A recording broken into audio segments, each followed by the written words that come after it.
Llamo a que suba al estrado a Manuel Alejandro González Muñoz.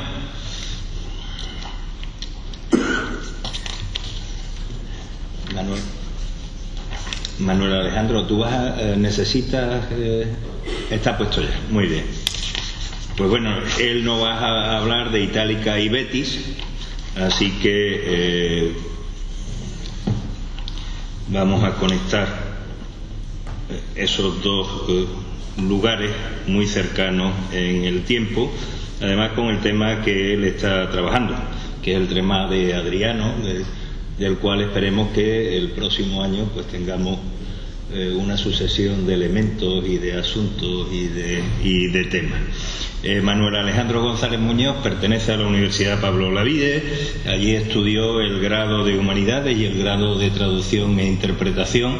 Es un grado conjunto que se da en la universidad a la que ahora pertenezco, y allí también está formándose para realizar su tesis doctoral bajo la línea de la Roma de los Antoninos y bajo la dirección del profesor Cortés Copete. Así que esperemos que dentro de poco pues contemos con un nuevo doctor en la universidad. El tema de la tesis gira en torno a Adriano y a las nuevas relaciones que establece con las distintas regiones y ciudades del imperio, prestando una especial atención a Itálica. En la actualidad disfruta de una ayuda a la investigación, del plan propio de investigación de la Universidad Pablo Olavide, y ha publicado artículos dedicados a Adriano Marco Aurelio, las barbas como fundamento intelectual de la imagen del emperador, que espero que el título no se haya sido sugerido por el profesor Cortés Copete, que tiene una buena barba, y Marco Aurelio y la Roma imperial, historia de dos ciudades, Atenas e Itálica. Y sin más, le cedo la palabra agradeciéndole que participe y esté esta tarde, noche aquí con nosotros. Muchísimas gracias. Buenas tardes a todo el auditorio. Quisiera empezar pues agradeciendo en primer lugar a la Asociación Jerezana de Amigos del Archivo, puesto que ha sido la promotora de que hoy esté yo posiblemente aquí impartiéndoles esta conferencia, y también a los organizadores académicos por parte de la Universidad Pablo Olavide, al profesor Miura y a la profesora Pérez González, que hoy no está aquí con nosotros, por haberme amablemente invitado a impartir una conferencia.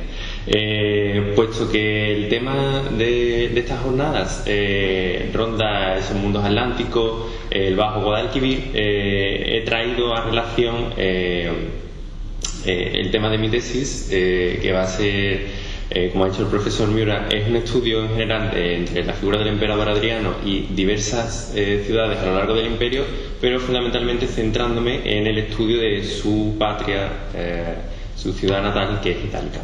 Y a raíz de eso pues creí que era interesante estudiar un poco la relación que se va a establecer a lo largo del tiempo entre el núcleo y el río. Y lo que vamos a hacer es estudiarlo a través de tres momentos históricos claves, que son, en primer lugar, el momento de su fundación por Publio Cornelio Escipión el Africano, a finales del siglo III a.C. Después, otro punto de inflexión muy interesante, que es el cambio de la Roma republicana al imperio, Julio César Augusto, y por último el momento de gran esplendor para Itálica, que va a ser pues la época del Principado de Adriano. Antes de partir en esta sucesión cronológica, creo que es importante aclarar, puesto que el punto de conexión entre una ciudad y un río debe de ser, digamos, unas infraestructuras portuarias si esta ciudad hace uso del río.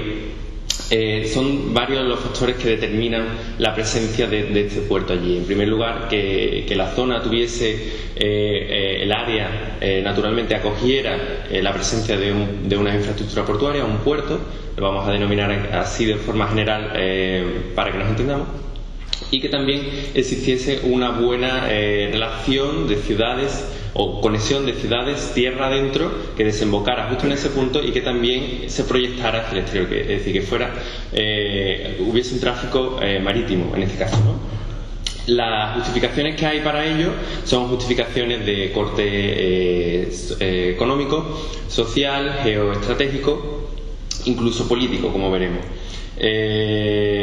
Más allá de eso, también hay que decir que no estamos hablando de relaciones estáticas, sino que el entorno en el que se desarrolla es completamente dinámico, y hay factores, dos en concreto, que influyen muchísimo, como son el medio físico natural, en este caso el río, pero también los núcleos que colindan con Itálica. En este caso van a ser Hispalis, Sevilla, Ilipa, Ilipa Magna, Alcalá del Río, que van a estar en conexión, y las relaciones que va a establecer entre ellos.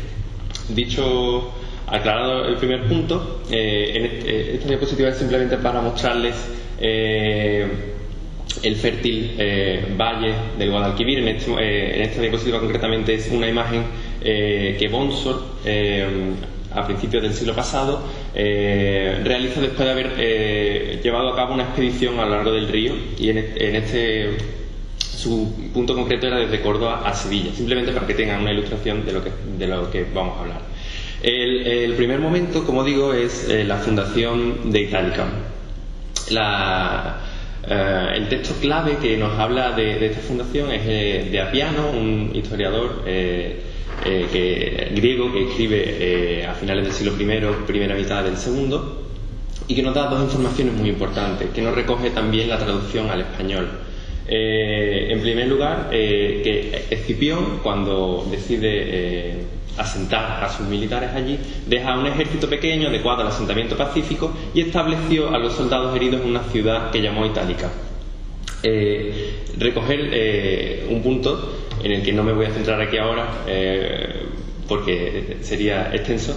Ciudad, es decir, que ya era un núcleo organizado, civilizado, por así decirlo, en términos de romanización, pero también, y lo que me interesa más, es el verbo que utiliza para la descripción de cómo es ese asentamiento, y es el griego sinokise, que quiere decir la convivencia, es decir, el asentamiento cuando vas a establecerte a vivir en un sitio, pero en modo de convivencia, es decir, reconoce la preexistencia de un núcleo indígena turdetano anterior.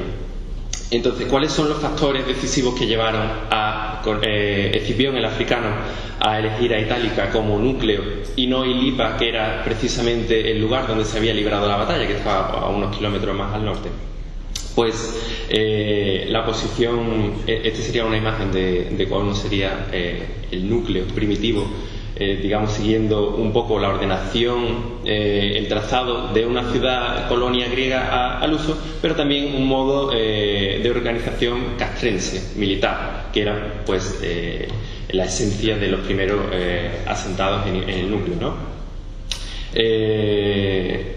Ya les digo, la posición del enclave es un enclave que está elevado, es fácil de controlar, fácil de defender, ajeno a las crecidas del río y las inundaciones asociadas a ello, pero que también tenía un valor importante de acceso al río, es decir, cuando se colocan allí se aprovechan de las rutas comerciales ya establecidas por los turdetanos, rutas comerciales terrestres, puesto que existía una ruta comercial que traía los metales hasta este punto desde Sierra Morena por un lado y desde Río Tinto por otro, y también existe una proyección de ese comercio vía fluvial, vía río, hacia fuera. Es decir, Escipión el africano utiliza o se apropia de esas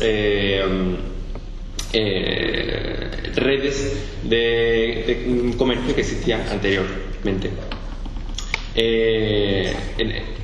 Traigo muchas imágenes, no me voy a poder parar a explicarlas todas, pero esta es una imagen en la que estaría la línea de costa, la tienen señalada en azul, de cuando hubo la transgresión flandriense, que es cuando alcanzó la máxima cota de agua hace 6.500 años, 6.500 años antes de Cristo. Esa era la línea de costa, que justamente es la que delimita la línea de Itálica actualmente. Pasando el tiempo, que es lo que hablábamos, esta línea había ya ido disminuyendo poco a poco, pero estaba creado el cauce, o los paleocauces por donde discurrir, ¿no? Y eso va a marcar mucho el carácter ribereño, por así decirlo, de Itálica. Llego sí por fin, creo, a la imagen que quería ponerle, que es esta, para que vean la posición de Itálica frente a la llanura que tienen justamente inmediatamente abajo. La siguiente época de la que es importante hablar y que es un punto de inflexión es la época de Augusto y de César.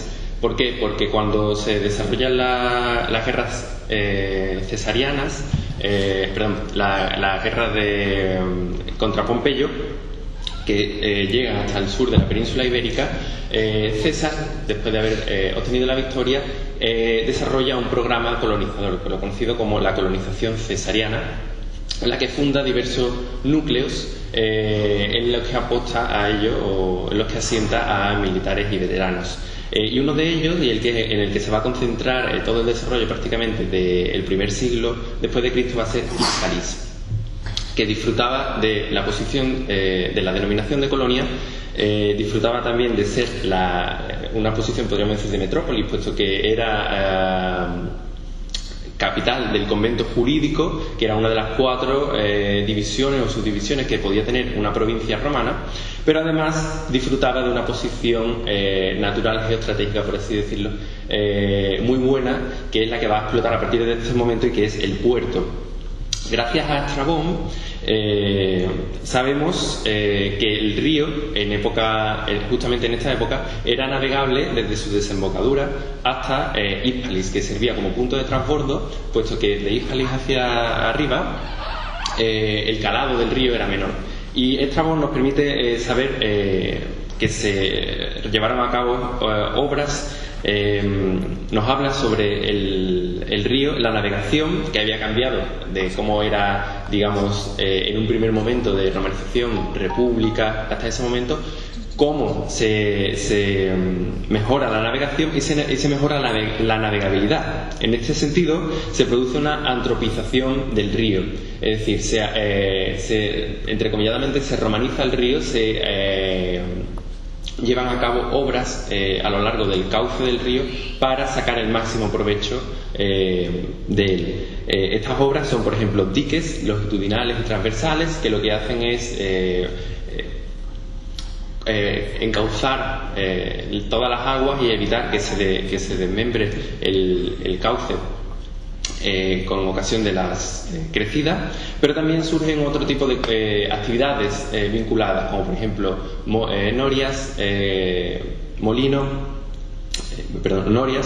pesquerías y también un importante actividad de taller de creación de ánforas que va a estar muy ligada a la nueva actividad económica que se va a desarrollar a partir de ahora, que es la exportación del aceite bético. Toda esta creación de contenedores va a estar muy desarrollada y va a ser a lo largo de este momento en el que se va a desarrollar muchísimo, puesto que era el medio necesario para exportar todo el aceite. Por tanto, digamos que se adapta el río a las necesidades económicas y de explotación de Roma. Pero ¿qué pasaba con Itálica en este momento? Este es un plano que dibuja Demetrio de los Ríos, uno de los que mayor ha dedicado su vida a estudiar Itálica, y al que se le debe muchísimo de los avances que hoy conocemos o de las informaciones que sabemos hoy de Itálica. Itálica sí se sube al carro de la romanización, se convierte en municipio, acuña moneda, incluso conocemos parte del urbanismo de ese momento con el famoso Teatro de Itálica, que es de época augustea, pero digamos que tiene un crecimiento moderado si lo comparamos con el resto de ciudades del entorno. Y es que Itálica va a estar muy vinculada a la red hídrica, que la va a determinar muchísimo. No sé si este era es el teatro de Itálica. Aquí. Son los 3 elementos que influyen directamente en Itálica. Esta imagen es posterior, es del siglo pasado, por tanto los cauces no representan verdaderamente la situación en época romana, pero sí están los 3 elementos que quiero mostrarles. La línea más oscura y más larga es el río Guadalquivir, el Betis romano. Aquella que no sé si no puedo manejar el ratón aquí, ¿sí? ¿No? Sí, pero no sale. No sale. La segunda línea más oscura, o la primera, si la miras más finita, pero que se une al río en el tercio superior, es el río Ribera de Huelva, y esa línea punteada que sigue hacia abajo, ese río Ribera cuando tuerce, es el paleocauce conocido como Madre Vieja.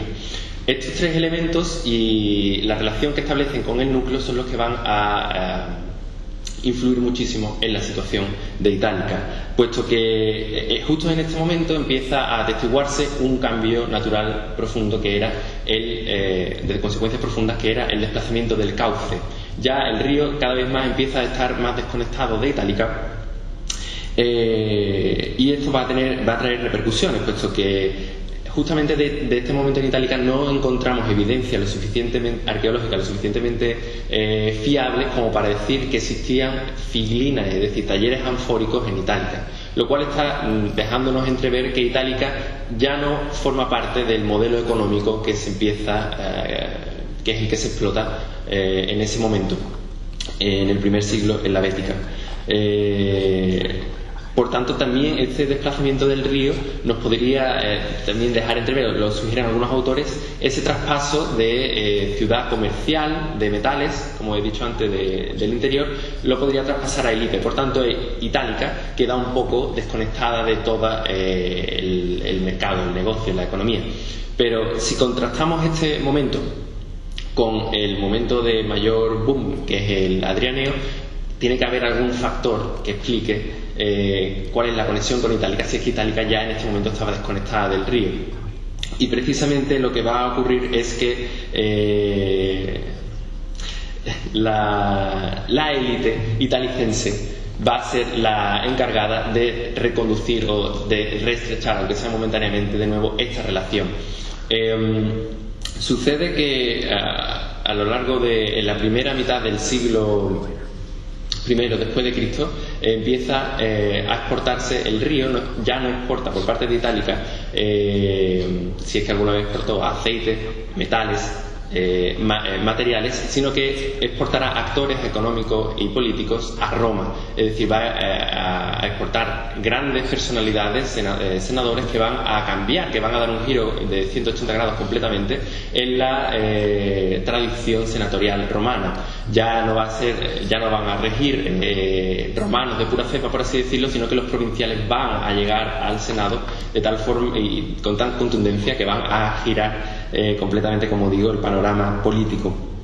En el primer momento, la primera mitad de la década del siglo después de Cristo, se atisban grandes senadores de la Bética, Itálica entre ellos, pero contaba entre los más, eran escasos el número de senadores. Precisamente es en época ya en la dinastía Flavia, cuando se invierte completamente toda esta relación, y es Itálica la segunda ciudad de toda Hispania que más senadores va a exportar, justamente después de Tarraco.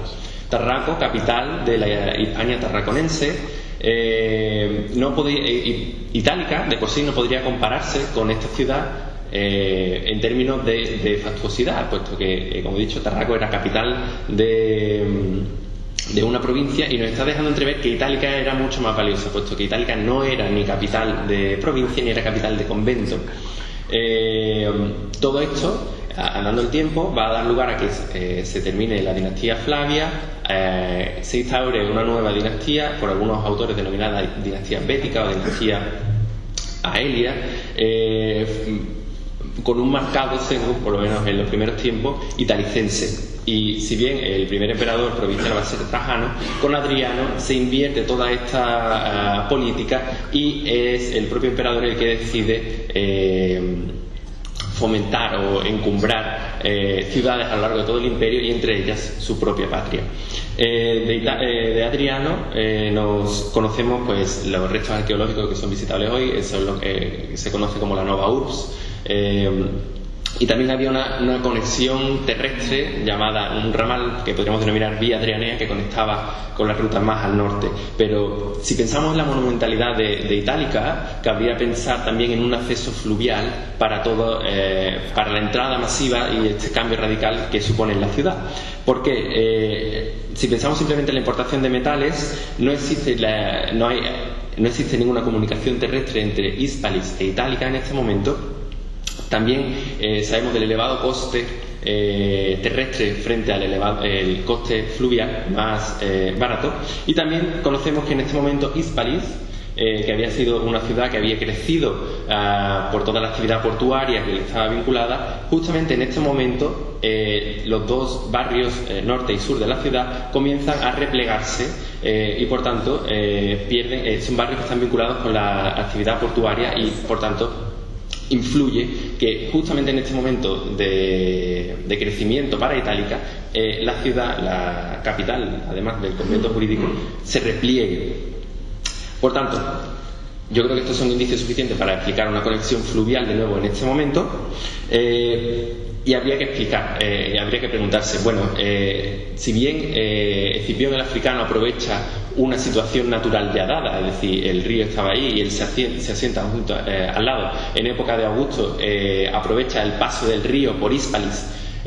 Adriano, ya en ese momento Itálica no estaba conectada al río, Adriano la vuelve a conectar, por tanto ya estamos hablando de factores completamente distintos, son factores políticos en tanto que son decisiones que en última instancia están vinculadas al emperador, pero también son ideológicos, puesto que no está ensalzando una ciudad cualquiera, no está conectando una ciudad cualquiera, sino es su propia patria, para todavía más influir más o proyectarse más a sí mismo, ¿no? Otras preguntas que quedarían en el aire y que ya no voy a pararme a responder, pero que abordo en el artículo, son qué tipo de puerto entonces habría, qué tipo de conexión podría haber, porque podemos pensar en un puerto tipo el de Alejandría, Puteoli, Ostia, pero no es no creo yo que sea este el caso, por un lado, y también en qué lugar estaría el puerto. Concluyendo ya sintetizando, el puerto de Itálica, o la conexión de Itálica con el río, en un momento fue dada por circunstancias naturales, pero en un momento dado, ya después, cuando ya estaba materializada esa desconexión, es el propio emperador el que la vincula, y por tanto yo creo que esto es una muestra bastante clara y certera de la potencia de Adriano a la hora de vincularse con las ciudades y el poder que tenía de encumbrar una cosa que por sí sola naturalmente no podría encumbrarse. Y yo creo que eso es todo. Muchísimas gracias.